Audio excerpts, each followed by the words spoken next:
Python scripting language ആണോ programming language ആണോ? പറഞ്ഞുതരാം. പൈത്തൺ എന്താണെന്ന് പറയുന്നതിന് മുന്നേ ഒരു ലാംഗ്വേജിനെ കാറ്റഗറൈസ് ചെയ്യാനുള്ള ക്രൈറ്റീരിയ എന്താണെന്ന് നോക്കാം. ഒന്ന്, ഒരു ലാംഗ്വേജ് സ്ക്രിപ്റ്റിംഗ് ലാംഗ്വേജ് ആകണമെങ്കിൽ code execution line by line ആകണം. എന്നാൽ പ്രോഗ്രാമിംഗ് ലാംഗ്വേജിൽ കോഡിനെ മെഷീൻ കോഡാക്കിയതിന് ശേഷമാണ് എക്സിക്യൂഷൻ. സ്വാഭാവികമായും അങ്ങനെ ചെയ്താൽ ടൈം എടുക്കും, റിസൾട്ട് പെട്ടെന്ന് കിട്ടില്ല.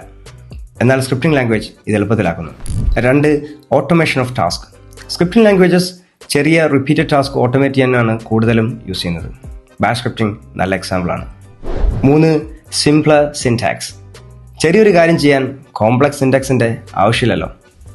4, ഹോസ്റ്റ് എൻവയോൺമെൻറ്റിൽ തന്നെ റൺ ചെയ്യാൻ എളുപ്പമാണ്. സ്പെഷ്യൽ ഓപ്പറേറ്റിംഗ് സിസ്റ്റം കോൺഫിഗറേഷൻസ് ആവശ്യമില്ല. പൈത്തൺ ഈ പറഞ്ഞ എല്ലാ ക്വാളിറ്റീസും ഉണ്ട്.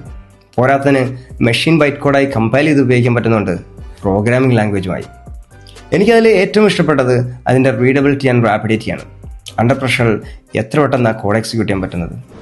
അതുകൊണ്ട് പൈത്തൺ എന്താണെന്ന് ആരെങ്കിലും ചോദിച്ചാൽ ധൈര്യമായി പറഞ്ഞോളൂ, അത് ജനറൽ പർപ്പസ് ലാംഗ്വേജ് ആണെന്ന്. അതിൽ ഈ പറഞ്ഞ രണ്ടും ഉൾക്കൊള്ളും. Happy coding.